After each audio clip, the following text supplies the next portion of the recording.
The premise of the movie is set in the late 19th century. A place called Yukon in northwest Canada is rumored to have heaps and heaps of gold under its landmass. Hundreds of people from around the world travel to Yukon in hopes of landing the treasure to themselves. While traveling through the snowy mountains of Yukon, most use big dogs to help them carry their luggage.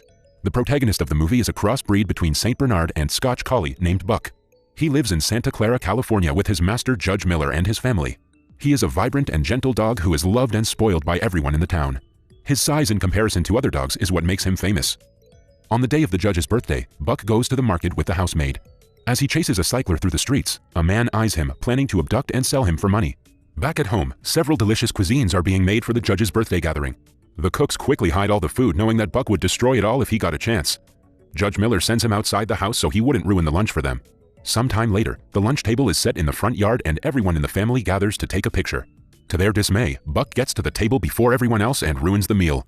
The judge, who has always agreed to all of Buck's wishes, gets very mad at him and leaves him outside the house at night.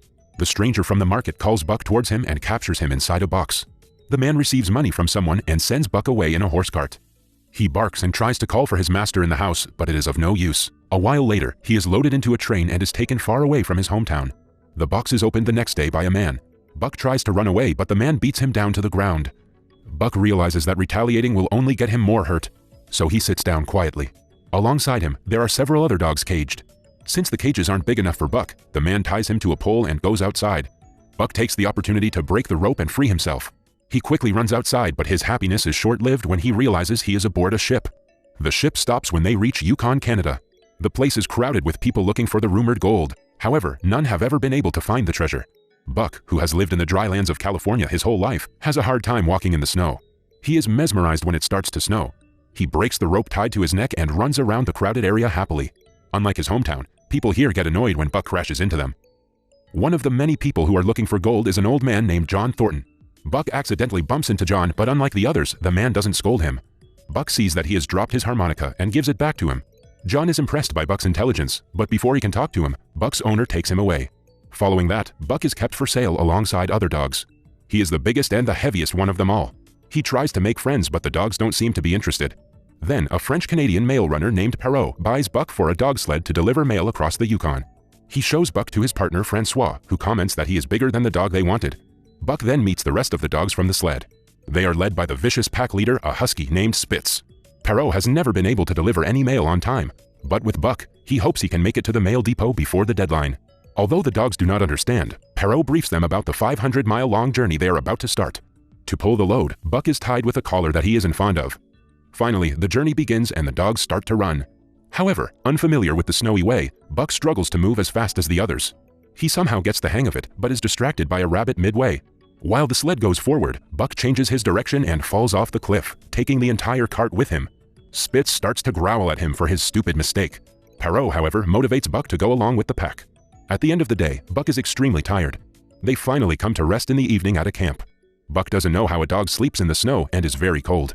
He pushes Francois outside the tent and cozily sleeps beside his new master, but Francois chases him out again. Right then, he sees a magnificent black wolf. The wolf is his guardian angel who is about to help him throughout the trip. The following day, running gets more difficult for Buck as they reach a slippery land of ice. At night, the dogs are given one fish each for dinner. The leader Spitz threatens a dog and takes away his share. Buck simply hands his fish to the poor dog and walks away. The other dogs witness his kindness and look at him in appreciation. One day, after a long day of working, the dogs are thirsty, but Spitz doesn't let the others drink from the little puddle. Buck breaks a little bit of ice and creates a puddle for the others. They start to respect Buck more than Spitz, which makes him very angry. As time passes, Buck learns how to run in the snow. Because of him, the sled moves faster than ever. One day, they reach a frozen lake that they have to cross. Francois goes to check for the cracks in the lake, but she accidentally falls into one. Perrault runs to save her, but Buck beats him to it. He jumps into the lake and gets to Francois but is now lost inside it. Just then, the black wolf shows him the way and he manages to get Francois to the top. Perrault loses sight of Buck and gets nervous, but he appears beside him some seconds later. He hugs Buck while Spitz watches them in jealousy. Later at night, Francois, Buck, and Perrault sit around the fire and talk. Francois tells Buck that Perrault's one wish in life is to get the letters to the mail depot in time. She adds that Perrault really believes Buck and that he is the only one who can help fulfill his dream. Spitz watches them talk from afar and lets jealousy get the best of him. Later, he challenges Buck in front of the pack and hits him brutally. Eventually, Buck passes out because of exhaustion. The pack is too scared to stand up to Spitz, but one dog barks at Buck to get up and fight. Buck hears the noise and gets up, determined to fight back. He knocks Spitz down in only a few seconds.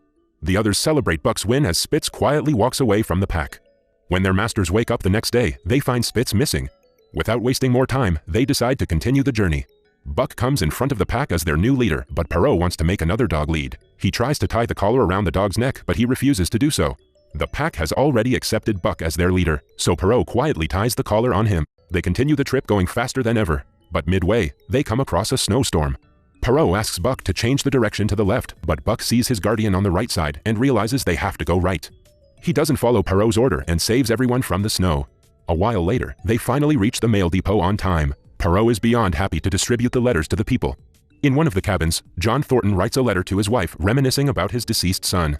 When John hands the letter for delivery, he recognizes Buck. Perrault receives a letter and finds out that the mail route is being replaced by the telegraph, so his services are no longer needed. He reluctantly sells the dogs to a shop, leaving Buck without a master. Then, a man named Hal gets his eyes on the dogs and buys them to use to carry luggage. He ties the dogs to a sled filled with heaps of luggage and a woman. The weight is too much for the dogs to handle, but Hal doesn't want to back down. He asks his brother-in-law Charles to hit the dogs, but John stops them midway. He suggests they don't start the journey because a snowstorm is approaching in a few hours. Hal doesn't take his advice and makes the dogs drag the luggage somehow. They soon get tired and fall to the ground because of the weight, which angers Hal even more. He brings out a gun and gets ready to shoot Buck dead, but John stops him again. An enraged Hal leaves Buck with John and continues the trip with the other dogs. John takes Buck home and takes care of him. When they are at the bar in the evening, Hal attacks John, blaming him for his dogs running away. Buck saves his master and returns home with him. The next day, John tells him about his late son and his wish to travel to a place that is beyond the maps. He then invites Buck on the trip with him. They set off on a rowboat and travel for several days. Back at John's house, Hal finds the map and realizes John and Buck have gone on the search for gold. In the meantime, John and Buck abandon the boat because of damage and walk on foot. After many days, they finally reach an old cabin. At night, Buck hears the howling of wolves from the woods, but John calms him, saying that they are his ancestors. When John is bathing in the river the next day, he finds a piece of gold. He has finally discovered the treasure of Yukon that everyone is looking for. Buck sees a white wolf running towards the woods and decides to follow her. He tries to make friends with her, but she runs away, scared. The next day, he watches the pack of wolves from afar. A wolf falls into the river while trying to hunt, but is saved by Buck at the last minute. The pack finally accepts Buck as their own and welcomes him to the group. Buck starts to stay out with them playing and hunting. He has finally found his home, and John sees that too. Seeing Buck with his family, John decides to go back to his own. He explains to the dog that they will now be parting ways. Buck sadly walks away to his pack after saying his last goodbye to John. However, at night, Hal attacks John and sets fire to his cabin. He has come to kill John and take his revenge. As the two struggle, John gets shot in the stomach. Hal is about to shoot him dead when Buck finally comes to his master's aid. He grabs Hal and throws him into the burning cabin, ending him once and for all. He then sits beside a dying John and stays with him as he takes his last breath. The following day, the white wolf comes to fetch him and takes him away into the woods. As time passes, Buck has offspring with the white wolf.